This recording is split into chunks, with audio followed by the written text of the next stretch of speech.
आप देख रहे हैं देश लाइव, देश की आवाज। नमस्कार दोस्तों, देश लाइव चैनल में आप सभी का स्वागत है और मैं हूं आपके साथ आशिमा त्यागी। आज हम एक ऐसे विषय पर बात करने जा रहे हैं जो समाज के ताने बाने को झकझोर रहा है। वो रिश्ता जिस पर सबसे ज्यादा भरोसा किया जाता है, अब खतरे में नजर आ रहा है। हम बात कर रहे हैं पतियों की अपनी पत्नियों की तरफ से हत्या के बढ़ते मामलों की। पिछले कुछ समय से ऐसी जो खबरें हैं या ये कहें कि ऐसी जो घटनाएं हैं वो लगातार सुर्खियों में है, जहां एक पत्नी अपने पति की हत्या कर दोषी पाई जाती है। ये सिर्फ एक व्यक्तिगत त्रासदी नहीं है, बल्कि समाज में गहराती किसी समस्या का साफ तौर पर संकेत इसको कहा जा सकता है। अब ऐसे में सवाल कि क्या बदल रहा है, किन परिस्थितियों में एक पत्नी अपने जीवन साथी की जान लेने पर उतारू हो जाती है या ये कहीं मजबूर हो जाती है, या ऐसा कदम क्यों उठाती है जिसके साथ 7 जन्मों तक जीने मरने की कस्में खाई जाती हैं। आज कहीं ना कहीं इसी अदृश्य अपराध के पीछे कारणों को समझने की कोशिश करेंगे और हाल ही के कुछ भयावह मामलों पर भी ये चर्चा करेंगे कि जिन्होंने पूरे देश को हिलाकर रख दिया है, पूरे देश को स्तब्ध कर दिया है। जब प्यार घात में बदल जाए तब रिश्ते कफन में बन जाते हैं। शादी के बाद हनीमून नहीं, हत्याएं हो रही हैं। पतियों के टुकड़े, गला घोटना, ड्रग्स देकर उनकी मौत, ये सब क्या संकेत है? इंदौर के राजा रघुवंशी और सोनम रघुवंशी का केस से आप कहीं ना कहीं आप सब वाकिफ भी होंगे और इन दिनों ये सुर्खियों में भी है। सोशल मीडिया पर इसको लेकर मीम्स बन रहे हैं, मीम्स की भरमार हम देख रहे हैं और वक्त के साथ ये मामला ठंडा भी पड़ जाएगा, ये आप और हम जानते हैं। इस सच्चाई कहीं ना कहीं वाकिफ है, लेकिन इस घटना में कहीं ना कहीं लोगों के मन में एक डर सा बैठ गया है कि क्या शादी के बाद हम सुरक्षित हैं? शादी जिसे एक पवित्र रिश्ता माना गया है, एक ऐसा रिश्ता जो 7 जन्मों के लिए बंध जाता है। हाल ही में हुए इंदौर के इस केस ने समाज में बदला हुआ रिश्ता और अपराध की मानसिकता को उजागर कर दिया है। शादी में अब सिर्फ विश्वास नहीं, संदेह और प्लानिंग की जो जगह है वो बनती जा रही है, जो साबित भी होता है महिलाओं के अपराध में बढ़ते इन्वॉल्वमेंट से। एनसीआरबी के डेटा की अगर बात करें, उस डेटा के मुताबिक 2014 से 2024 में, जी हां, 2014 से लेकर 2024 में तक जो है इस तरह के केसों में 23% वृद्धि देखी गई है। इनमें क्राइम ऑफ पैशन वर्सेस प्रेमी के साथ मिलकर योजनाबद्ध हत्याएं ज्यादा हैं। कुछ ऐसी ही घटनाओं का मैं जिक्र आज आपके साथ करने जा रही हूं, जो खूब सुर्खियों में रहे और जिन्होंने आपको, हमें, हम सबको इस चर्चा को करने के लिए कहीं ना कहीं मजबूर कर दिया है। करंटली आप देखिए जो पूरा मामला है राजा रघुवंशी हनीमून मर्डर केस का रहा, जहां हत्या मेघालय में की गई, जहां से राजा का शव बरामद होता है। महज 13 दिन की शादी, 13 दिन की शादी और 10 दिन में हत्या। सोनम ने पति को मेघालय की घाटियों में ले गई और वहां उसने खुद इसकी बकायदा एक टिकट कराई, वहां ले जाकर घाटियों से गिरा दिया। हत्या में सोनम का प्रेमी और 3 अन्य और लोग, जिन्हें 20 लाख रुपए की सुपारी दी गई थी, वो भी शामिल थे। और इस बात का खुलासा पुलिस जांच में हुआ है।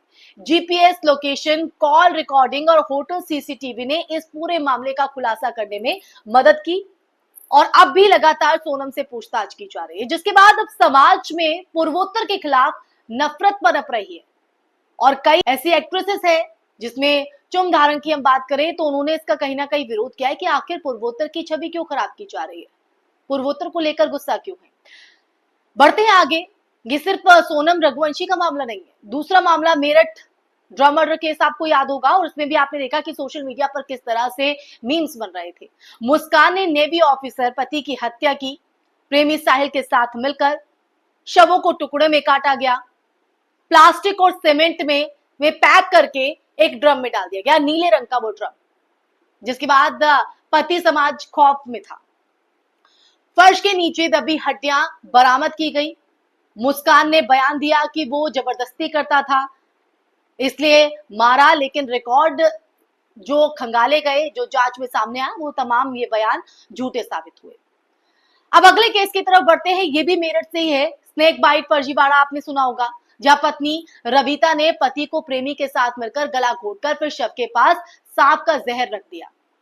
कथित नेचुरल डेथ दिखाने के लिए ये सब किया गया, लेकिन जांच में यहां पर भी पुलिस खुलासा करती है, पोस्टमार्टम और कॉल रिकॉर्ड ने साजिश का पूरी तरीके से भांडाफोड़ कर दिया। अगले केस की तरफ बढ़े तो केस नंबर 4 जो कि गोंडा से है। धमकी भरा ये मामला था। महिला का एक वायरल वीडियो सामने आता है जिसमें वो ड्रम में बंद कर देने की बात करती है। ये वीडियो दिखाता है कि अपराध की भाषा अब रिश्तों में सामान्य सी हो रही है। मनोवैज्ञानिक और सामाजिक विश्लेषण के तौर पर अगर देखा जाए तो सबसे ज्यादा इस तरह के जो मामले हैं उसके पीछे जो कारण है वो बहुत से हैं। सबसे पहला कारण तो असंतोषजनक शादी है। जबरदस्ती शादी करा दी जाती है, फिर वो उसमें खुश नहीं होते और उस तरह के जो कदम उठाए जाते हैं। प्रेम संबंध या एक्स्ट्रा मैरिटल अफेयर। पुरुषों अगर बात करें पुरुषों की, तो पुरुषों का सोशल सपोर्ट सिस्टम में जो है वो कमी देखी जाती है। ये भी एक बहुत बड़ी वजह है। विवाह सुलझाने के बजाय उग्रता और अंतिम निर्णय की प्रवृत्ति जो है वो भी कहीं ना कहीं खत्म होती जाती है। और ऐसे में विशेषज्ञों की बात करें, जानकारों की बात करें, तो उनका कहना है कि महिला अपराध से डर नहीं रही, क्योंकि सामाजिक और कानूनी संरचना उन्हें पहले से ही पीड़ित मानती रही। लेकिन अगर पुरुषों की बात करें तो पुरुष अधिकार संगठन 498A और घरेलू हिंसा अधिनियम का दुरुपयोग कहीं ना कहीं अब बढ़ते हुए नजर आ रहा है। कानून, मीडिया और बायस, इनका भी एक बहुत बड़ा रोल है इस तरह के बढ़ते मामलों के लिए। वो कैसे, वो भी मैं आपको बताती हूँ। क्योंकि ज्यादातर जो कानून है वो महिला की सुरक्षा पर केंद्रित है। ये गलत नहीं है, ठीक है, लेकिन इसका दुरुपयोग करना तो गलत है, क्योंकि एक जो रेशो है वो कहीं ना कहीं डगमगाएगा ही, क्योंकि एक का पलड़ा भारी रहेगा तो वो डगमगाएगा ही।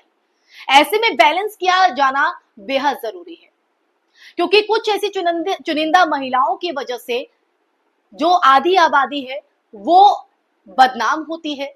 इन्हीं चुनिंदा महिलाओं की वजह से या लड़कियों की वजह से तमाम महिलाओं पर सवाल खड़े हो जाते हैं। तो पुरुष अधिकार संगठन की मैं बात कर रही थी। 498A और घरेलू हिंसा अधिनियम का दुरुपयोग लगातार बढ़ रहा है। कानून, मीडिया और बायस भी इनका इस तरह के जो मामले हैं उनमें इनका बहुत बड़ा रोल माना जाता है इस तरह के बढ़ते मामलों के लिए, क्योंकि ज्यादातर कानून महिलाओं की सुरक्षा में है, उन पर केंद्रित है, उनके हित से जुड़े हैं। लेकिन पुरुष पीड़ितों के लिए कोई स्वतंत्र मंच नहीं। सोशल मीडिया पर पत्नी को पहले निर्दोष मानने की प्रवृत्ति होती है।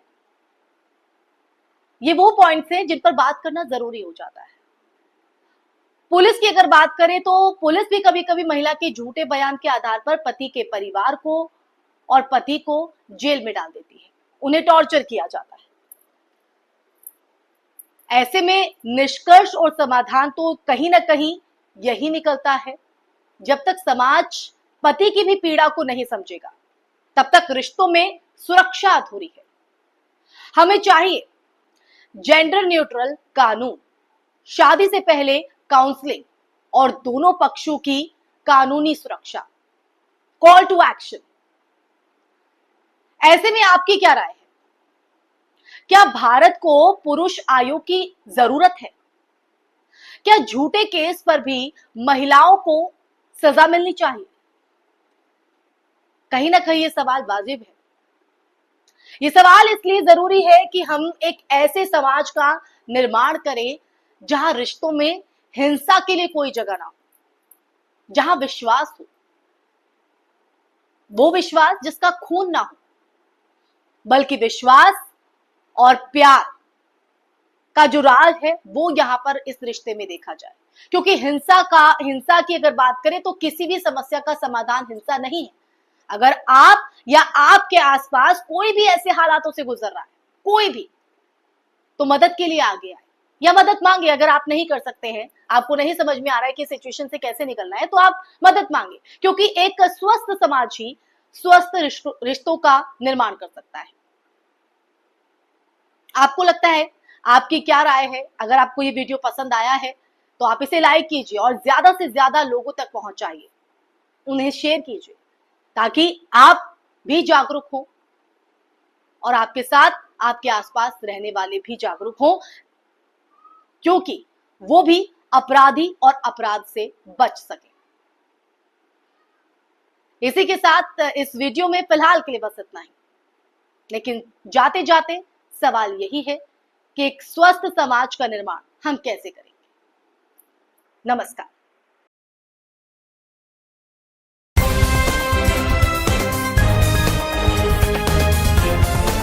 देश और दुनिया की तमाम छोटी और बड़ी खबरों के लिए हमारे चैनल को सब्सक्राइब करना न भूलें और बेल का बटन जरूर दबाएं।